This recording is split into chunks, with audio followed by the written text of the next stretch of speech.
Would you pray with me? Father, life is not always easy. It's kind of a roller coaster of ups and downs, twists and turns, and sometimes it feels like we're thrown to the left and to the right unexpectedly.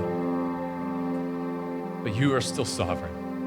And we're crying out to you for help. Because life beats us down, but you have overcome it. And we know we can trust in you. So please help us, Father. It's in your name I pray. Amen. You may be seated.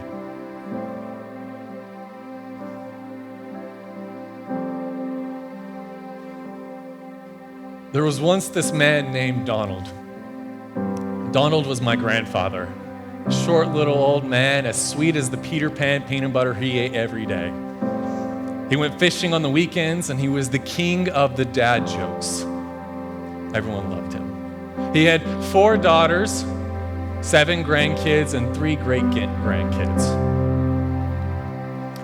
He worked as an insurance salesman, and he was happy to help others in their time of need. And in many ways, he was a rock for the community because everyone came to him for wisdom, knowing that they were going to be loved. That he was a godly man, not because he had a great church attendance, but because he loved Jesus and he loved others. Well, one day, Donald went for a checkup. And it wasn't unusual for his age, so it was just an annual checkup. And the doctor he's been seeing for decades comes in the room. He was all teary-eyed and hiding behind a clipboard and says, "Donald, I'm sorry. You got a rare genetic disease in your liver, and there's nothing we can do about it. You've just got a few months to live, and all we can do is make you comfortable." And Donald was crushed. He had so many questions running through his mind of God, what are you doing? Why is this happening, God? Who's going to take care of my family? But more than anything else, he looked up to heaven and said, "Where are you, God?" It's horrible how sometimes the good days just fly on by. And then the bad days, they move in. They settle in, they prop their feet up on the sofa, and then they just sink in. And it seems like those days will never leave us, that those days have no end. Because when tragedy strikes, when a disaster happens, when we go through a death or a terrible diagnosis, it can feel like we are all alone.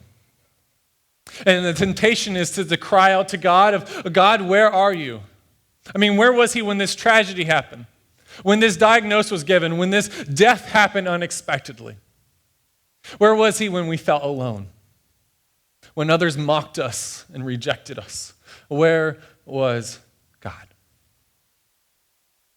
We're not the first to question this or to ask him where he is when we face these things. It's been going on throughout all time. In fact, it was even going on in the days of Jesus when people could point to Jesus and physically touch him and say, "Look, there's God walking down the street." And yet, they would still come up to his face and say, "Jesus, where were you when I needed you? When this was happening in my life?" We're going to be looking at that situation happen today as we look at John chapter 11, as we've been going through the Gospel of John. And let me give you a little bit of a recap as you might be turning there in Bibles, and don't worry, it's going to be on the screen. But things are getting rather tense. You see, Jesus has been going around and doing all these remarkable things, but his enemies have been growing. And so there's whispers and there's accusations being made. In fact, there's even a bounty being put on his head. And so if he was to ever go into Jerusalem, he would be caught and killed. And so Jesus is trying to lay low. He's trying to stay in Galilee. And if he remains there, everything's going to be all right. Everything's going to be fine. Maybe things will blow over, but it doesn't.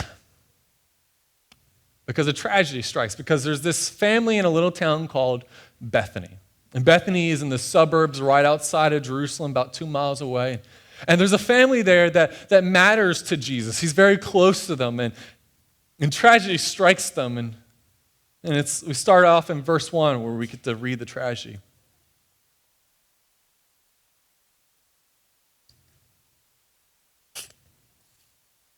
Which reads, Now a certain man was ill, Lazarus of Bethany, the village of Mary and her Martha's sister. So Bethany, like I said, is this tiny little town outside of Jerusalem. It's a special place. It's the place where Jesus oftentimes visited whenever he was coming to Jerusalem, and he oftentimes stayed with this family, and they mattered to him. He's very close to them, so close, in fact, that when they know that he's a wanted man in their area, when Lazarus gets sick, they think this situation is so intense, we're reaching out to Jesus. Because we read in verse 3, it says, so the sisters sent to him, Jesus, saying, Lord, he whom you love is ill. Like I said, this is a very dire moment, because if they're willing to send word to Jesus saying, Jesus, won't you risk your own safety to come and save our brother? It's a very serious situation. It is a moment where they have lost all hope and their only salvation could come from Jesus. And unless Jesus arrives on the scene, Lazarus is a goner. And so they're reaching out to him, hoping for something, for a miracle. My family was in the same situation when Donald got sick. See, when Donald got the news, he decided immediately he was not going to tell anyone, especially his family. Because he knew if he did that, there would be a lot of fighting in the family, that everyone would be arguing about what needs to be done or even who gets what. He was the patriarch. He was the rock of our family, the one who held us all together. And so he knew he had to do the best he could behind the scenes to prepare the family for when he was going to be gone. But it changed a little bit of Donald's attitude. He went from being a good man to a great one. Instead of rushing around everywhere to get to the next thing, to do the next thing, he took his time to enjoy the present and those around him. Took time to ask the cashier at Walmart, hey, how's your day going? How can I be praying for you? The waitress who gave him food every single morning at his favorite diner, taking the time to hear her story and what's going on with her family and her kids. He stopped seeing people as an object, but started to see them as actual human beings. And so he went out of his way on this mission to show as much love and grace and compassion to those around him, to every single person he came in contact with. Even to the point that it sometimes drove the rest of us crazy because we were getting late to things, because Donald had to be there to talk to someone who needed to be known that they were loved and they were cared for. And it started to change who he was. Even though it exhausted him. Because he would go to such lengths to push himself to be there for his family and friends that it exhausted him. And so he would later in private suffer what that exhaustion did to his body. He thought he could hide it. But eventually his body began to deteriorate. And we all started to notice little signs. The way his mind was slipping, or the way he did things differently. And we kept bringing up, hey, Dad or Donald or grandfather or whatever, why are you doing this like this? And he would always come up with some sort of excuse, some sort of thing to change the conversation in a different way. And we all started to think, okay, well, maybe there's nothing wrong. Maybe it's all in our head, until the day that Donald collapsed. He fell into a coma just a week before Thanksgiving, my senior year of high school. In that moment, we were shell-shocked, and we needed Jesus just like the family of Lazarus needed Jesus. And so when Lazarus or Jesus gets the word that this is going on, and here's how he says. He responds by saying, this illness does not lead to death. It is for the glory of God, so that the Son of God may be glorified through it. Now, it sounds like Jesus is being cryptic here, and in some ways he is, because he knows the outcome that's to come, but he seems to be ignoring the issue. And so this doesn't mean that he didn't love the family. I mean, the very next verse 5 says, Jesus loved Martha and her sister and Lazarus, and he loved this family dearly, but here's how he responded when he got the news that he was needed. Verse 6. So when he heard that Lazarus was ill, he stayed 2 days longer in the place where he was. Because Jesus loved them, he waited. The time for action was now, and yet Jesus decides to sit back and to wait. And if we were to end our story there, if you were to turn the next page and it just says the end on the book, we would be outraged. Thinking, what sort of hero is this? What sort of love is this that it waits? And we can rush to say God's love is different than our love, that it sees things differently, that it's not merely looking at the present, but is looking at a future blessing. And so it acts at the right moment, not at the requested moment for relief. And we could say that, and that's all wonderful and true. But oftentimes, we don't feel like that. Oftentimes, we go through things, and what we stop at is the fact that Jesus waited. And it gets hard. And we start shouting, we get angry at God. And if the story was in here, which is where most of us stay, we would not want anything to do with this Jesus.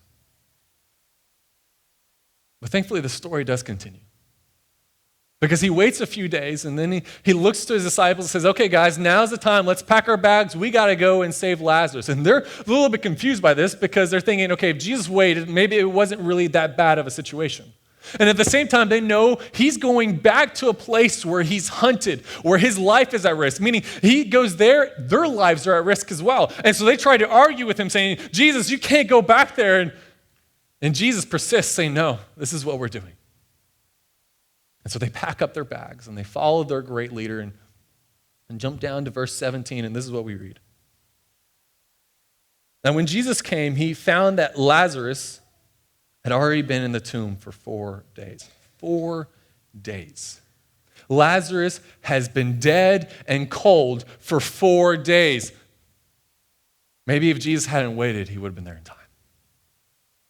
In fact, that's not the only person who's thinking that, because Martha, who is the sister of Lazarus, when she hears that Jesus is on her way or is on his way in town, she takes off running, leaves town, and she meets Jesus on the way. And here's the encounter, verse 20. It says, so when Martha heard that Jesus was coming, she went and met him. But Mary remained seated in the house. Martha said to Jesus, Lord, if you had been here, my brother would not have died. Martha, she's one of Lazarus' sisters. This is a family, like I said, that is very close to Jesus. And she has rushed out there to get in Jesus' face because she's hurting, she's confused, she's lashing out, she wants answers. And so she looks at Jesus, the man that she sent word for, asking, won't you please come and save my brother? And she gets in his face and says this. But she, like I said, she's hurting. It's not that she's lost faith in Jesus. She's just confused and wants some answers. And so we see even in the next verse, she says, but even now I know that whatever you ask from God, God will give you. She hasn't lost her faith in Jesus. She just wants some answers. She's confused. And for the past 4 days, she has been crying out saying, God, where are you? My family experienced the same thing. See, that week before Thanksgiving was the hardest one of our family's life. As Donald is laying in a hospital bed dying, all we could do is pray. And it is harmful for us in some ways because we're sitting there thinking, he has done so much for us, and we find ourselves in a position where we can't do anything for him but pray. But his vital signs only continue to get worse. And eventually the doctors came in and say, hey guys, he's brain dead. He's not going to wake up. You just got to pull the plug. And we knew that's what Donald wanted because when he fell in that situation, we discovered he had made these plans and he knew this is what was coming for him. And so he made these plans saying he does not want to be a vegetable. He wanted the plug to be pulled so that those resources can go to someone else and he could be with Jesus. And I'll be honest, as a family, we fought over that because we didn't want to lose someone who's so important to us. But all of us were crying out the same thing.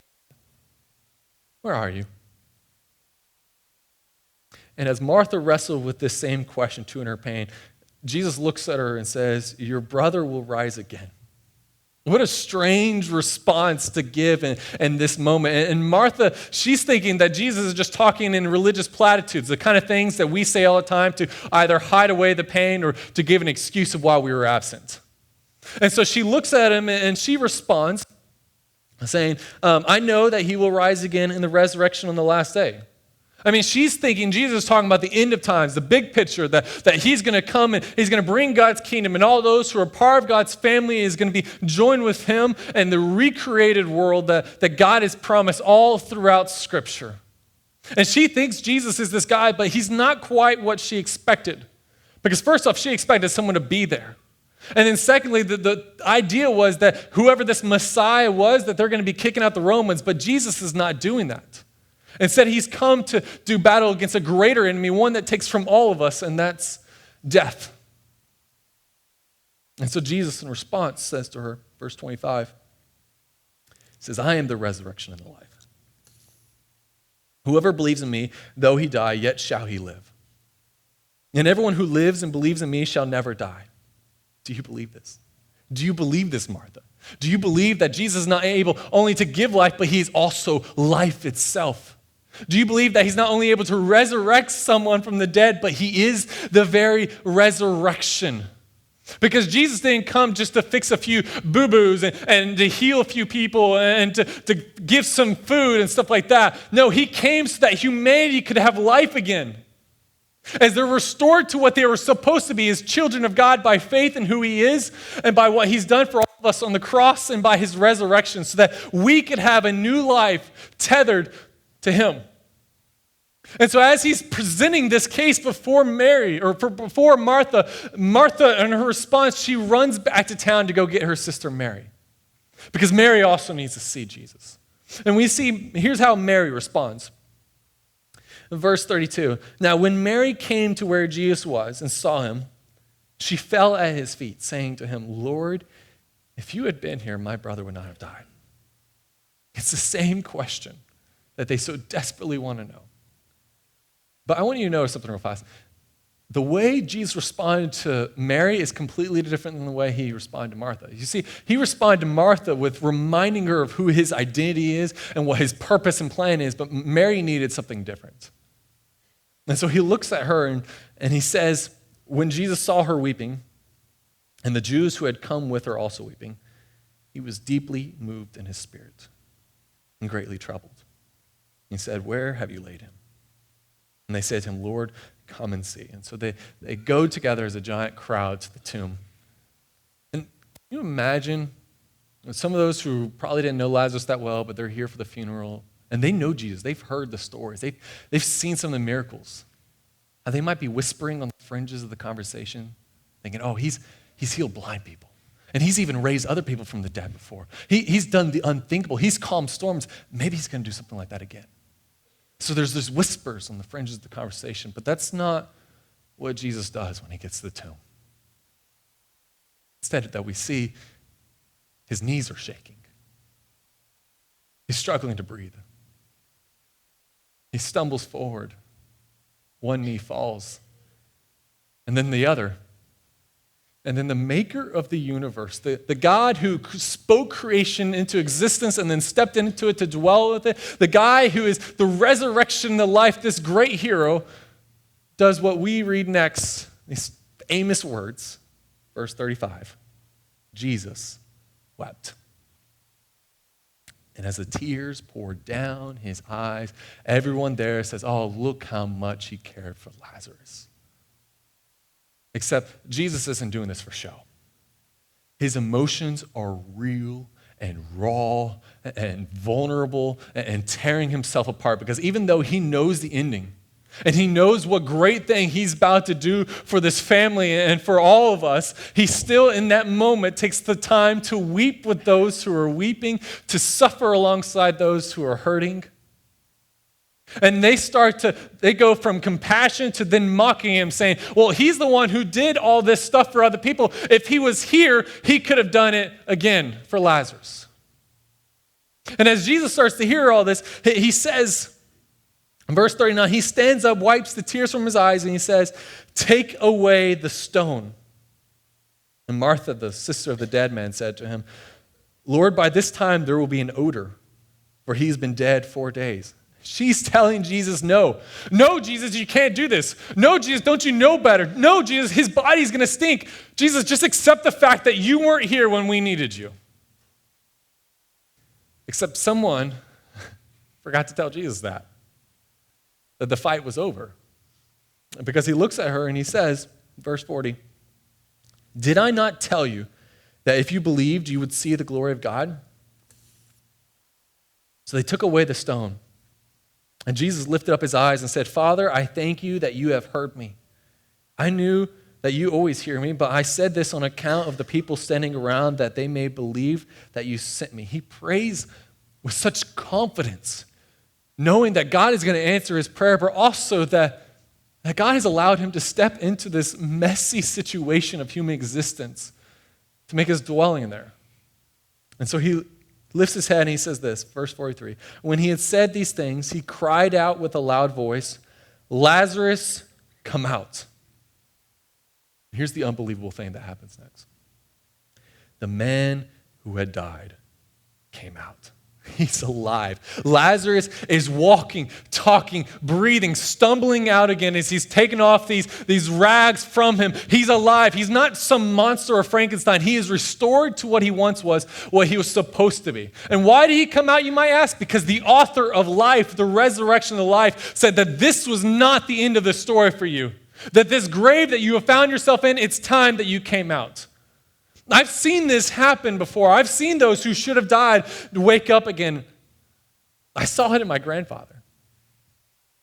We kept delaying every time the doctor said, "Hey, today are you going to pull a plug?" And every time we said, no, give us one more day. And the doctor would come in the next day and say, "Is today the day?" And we were like, no, please give us one more day. And we kept doing that time after time after time, just hoping and praying that this would be the day.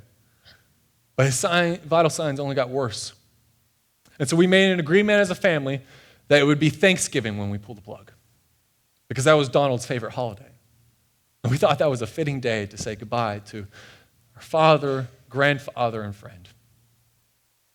So Thanksgiving morning comes. We all gather as a family in that room. And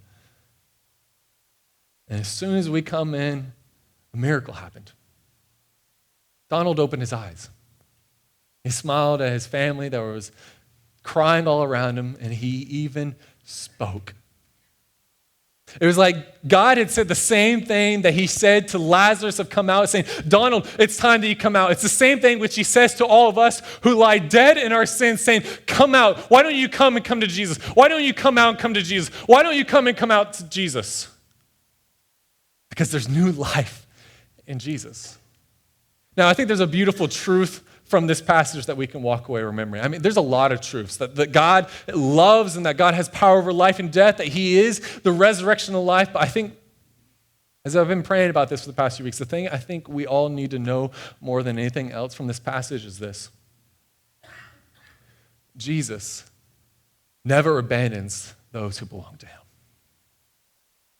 Let me say that again, because some of you are in a situation in your life where you might not believe that. So let me say it again.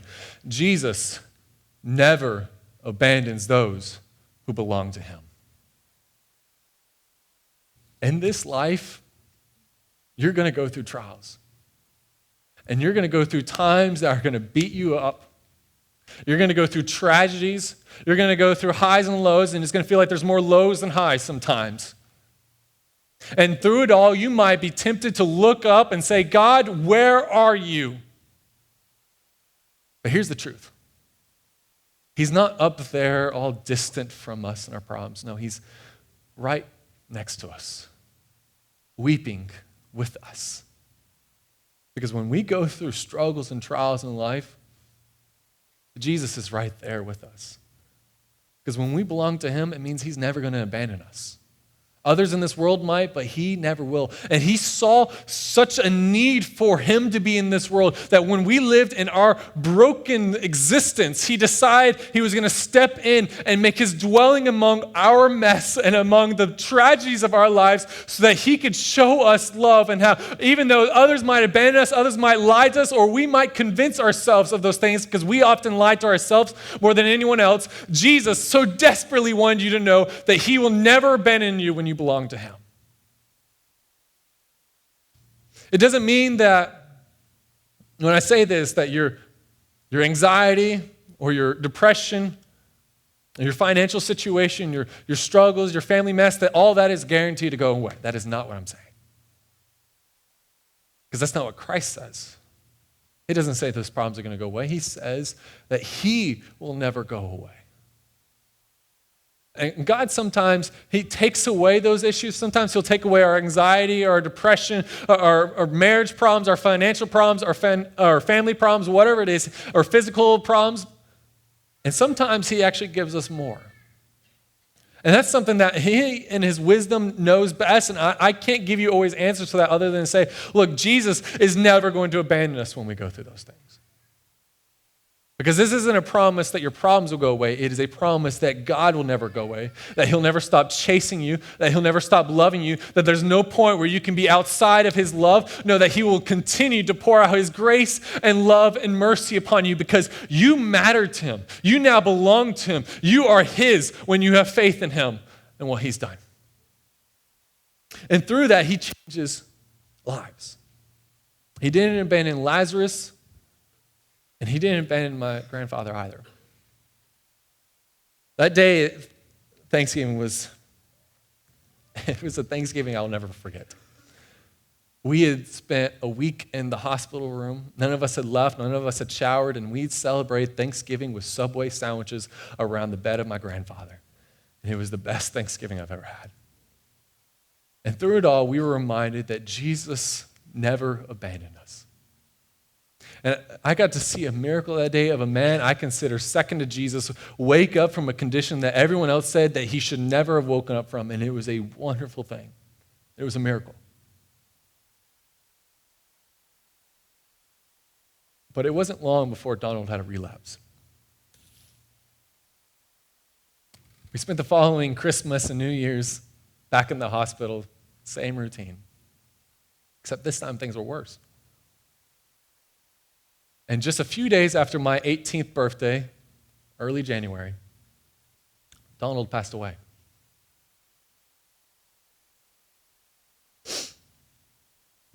Now you might look at that situation and think, Jesus failed.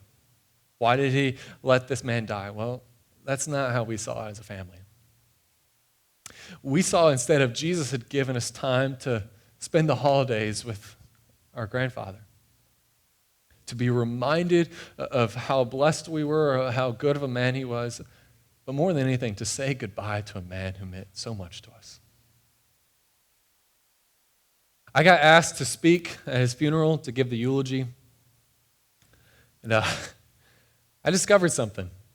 When I stood up in the room and looked out of the crowd, the room was packed.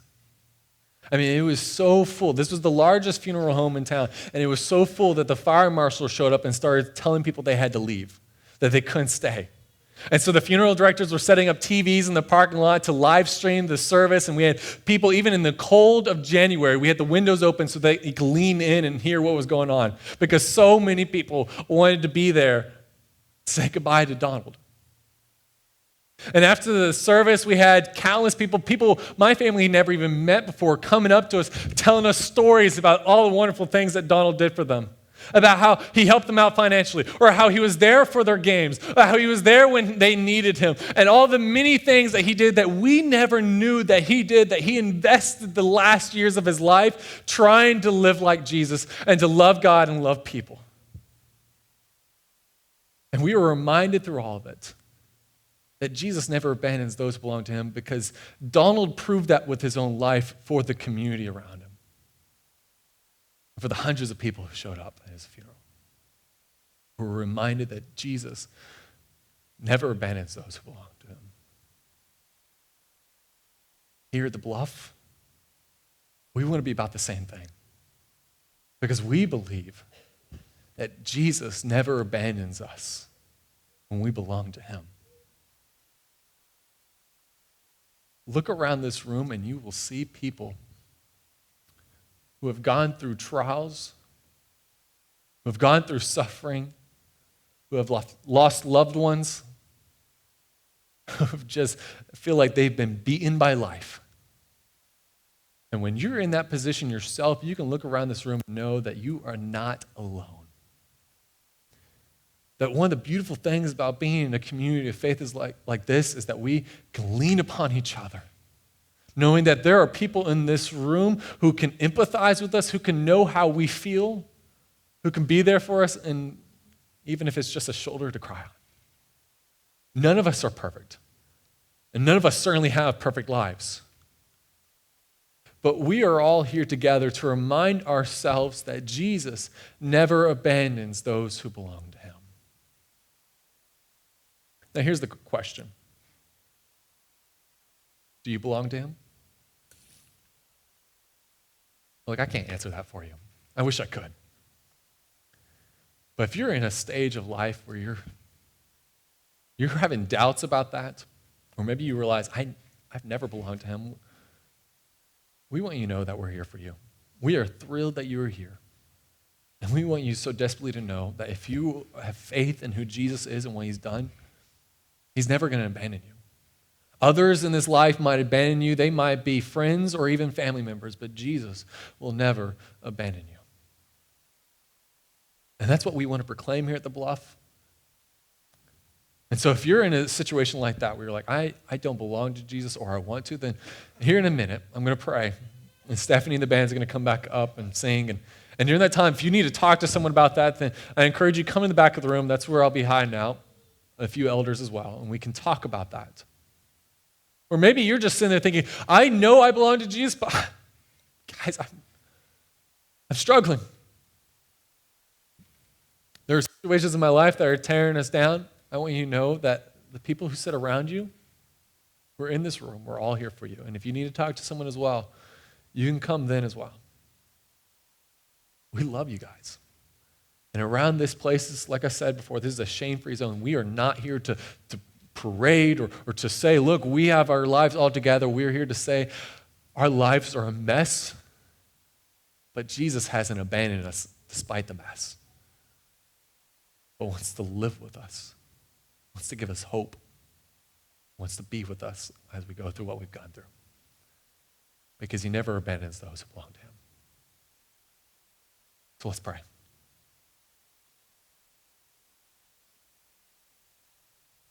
Jesus, thank you so much for who you are. Father, sometimes this life is cruel. Sometimes it seems to feed more on despair and making us feel numb in this world than anything else. But you are the resurrection and the life. You give us hope. And what a joy it is to know that no matter what trial we go through, even if we continue to ask you to take it away, you still promise that you will never go away. That we belong to you and there's nothing that can change that. So thank you for that, Father. And I ask that you might continue to be with us now as we stand to worship you. It's in your name I pray.